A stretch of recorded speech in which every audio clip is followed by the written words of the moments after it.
Hey, this is Paul Robinson, and you're on Homorazzi.com. Hey Paul, how's it going today? Oh, it's going great, thanks. For those who don't know your work or about you, why don't you give a brief intro? Oh, wow. Okay. Well, I'm a photographer. I've been a photographer for about as long as I can remember.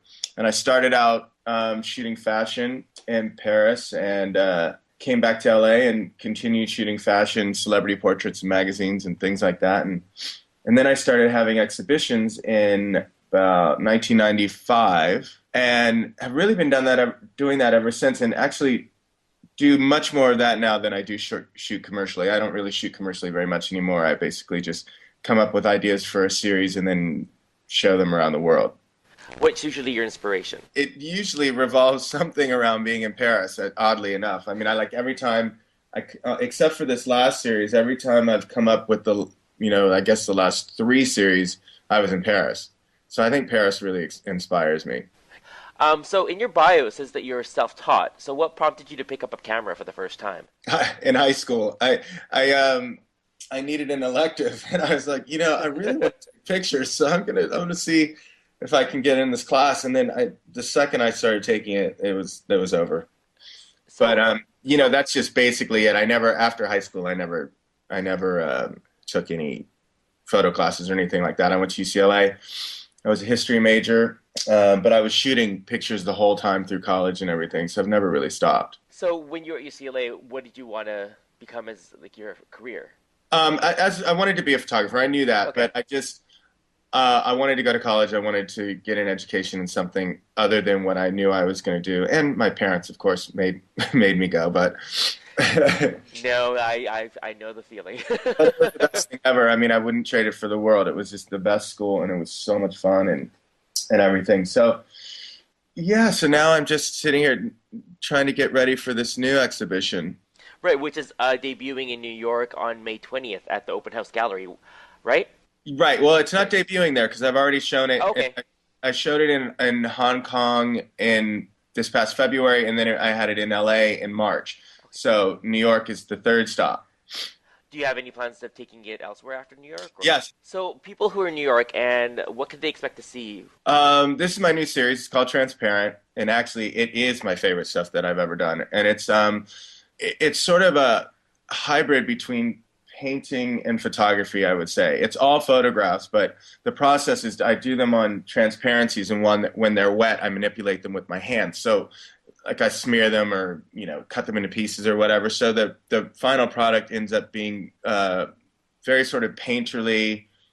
You can still tell they're photographs, but in some of them they're very abstract, and you and think for a minute that it's a painting. I know you make specific mention about that on the event flyer, so I guess it's really important that you let people know that it's done manually and not digitally, correct? Right, because the thing about it is that with this process, I mean, I came up with this process, and you wouldn't even be able to do it digitally. I mean, I think you know just by the way the images are layered and things, I don't think it's really possible to do it digitally. But I think people assume a lot in this day and age that anything you do was done on the computer, and find it important just to let people know that it wasn't.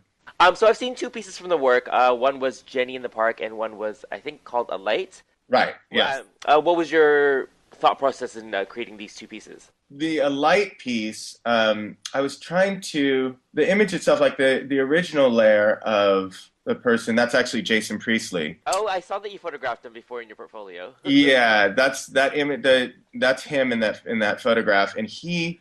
I was shooting him very much in the style of the 40s, and so when I was putting this piece together, I wanted to sort of keep that vibe to it, and it sort of reminds me very much of like a 40s, writer or somebody that's, you're looking through the window of from across the street. It's very voyeuristic to me, And Jenny in the Park, that image is a little. There's another image in the show that.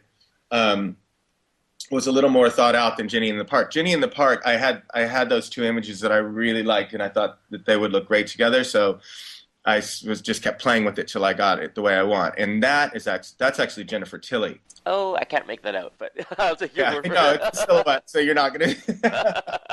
it. Yeah, so I know you're you're not going to be able to figure that one out.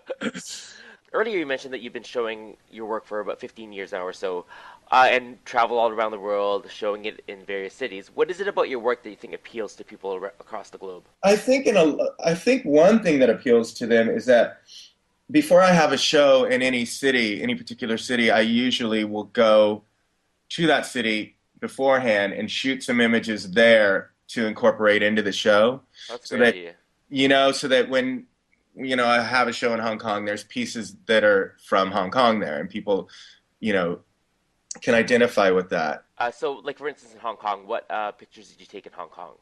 Yeah, there's a few in Hong Kong in this series. I did a lot more in Hong Kong with my last series, Okay, which was the in-camera okay. series of photographs. Um, yeah, and all that stuff is, on my website. And in fact, there's a lot more on my website than I show in my shows because, I can't show that many pieces. So even like, for example, with this new series, I'm only showing 22 pieces, but I've done probably 70. Speaking of exhibits, can people go there and purchase your art? Yes. I know a few celebrities or avid collectors of your work, like Sidney Pollack, but Mhm. who typically purchases your work? Like men, women, celebrities, are there artists? Do you know? It's really across the board. I mean, I would say that most of the people who collect my work are, well, and in this part of the world, definitely people in the entertainment industry. I find in London, it's a lot more people in the financial industry, and probably in Hong Kong also, a lot of bankers. But really, it's pretty much across the board. I mean, all different people buy my stuff. Okay, how about in a parallel universe? If you weren't a photographer, what career path do you think you would have taken? Oh, I'd be a director. Oh, a film or Film. and what would you be directing? Like thrillers? Definitely smaller features, dramas, probably. I mean, I've directed a lot of stuff in the past. I've done like a lot of commercials, and I wrote, directed, and produced the whole Rock the Vote Oh yes, campaign back in that's great. '96, and How was your experience filming the Rock the Boat series? oh, it was amazing. It was absolutely amazing. One of my favorite things I've ever done. It was so fun because it was also one of the first things I did where, even though um, because they're really PSAs, so there's no budget really, Right. but everyone donates everything. So we still got to shoot them as if they were a big budget deal because everything was donated. So, and back then it was like sort of the first thing I got to do where it was actually we had everything we needed. So was that what you considered your first high-profile gig, or was there something else? Yeah, I think pretty much that was it. You've obviously shot a lot of celebrities for different publications. Does any celebrity stand out or experience?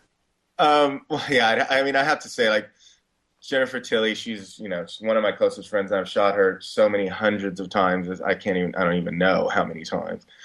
And I love working with her because she loves having her photo taken. She's really into it. She's very creative, and we really mesh. And also, there's another girl named Sarah Buxton, and she is awesome. Like she and I've been friends forever, also, and she's very much like Jennifer. The two of them are they're my muses, really. Both of them actually seem like a lot of fun to shoot and hang out with. They are, and they have this look that it really appeals to me, and and like I say, they're just both so into it that it's so easy to direct them. It takes 1 second to tell them what you want, and they're doing it. So, So typically, what's your favorite object to shoot? Like people or like objects or people people? definitely, Okay. well, definitely. What advice do you have for aspiring photographers who want to turn their passion into a career? What I would advice would you give? definitely say to be persistent, be true to what you want to shoot as much as you can. Like make sure that it's representing you and you're not necessarily shooting something that you think other people want to see. Um, and I think really just try and do it yourself when you first go out there and try and have a show. If you don't immediately have someone who wants to show your work or pick you up or something like that, I'd say don't get discouraged. I say figure out a way to do it yourself, and then invite those people and see if someone will pick up your work from there. And one last question before going. If you could have any celebrity shoot, who would it be? I love Julianne Moore. I would love to shoot her. Oh yes. Yeah, she's amazing. I would love to shoot. Oh, Kate Winslet. Both good choices, I have to say. So I just want to say thanks for taking the time to talking with me today. And do you have any words about your upcoming show that you want your fans to know about? No, not really. I mean, just come see it in New York. I think the location is amazing, and I think it'll lend itself really well to these photographs, and also come see it because they're the pieces are definitely meant to see larger and not online. How big are they? Just out of curiosity. Some of them are 6 feet, some of them are five Oh feet. wow, that's Yeah, big. so Yeah. I think the majority of them are right around 4 feet. Well, thanks again, Paul, and I appreciate you taking the time. And good luck with everything. Great, thanks so much.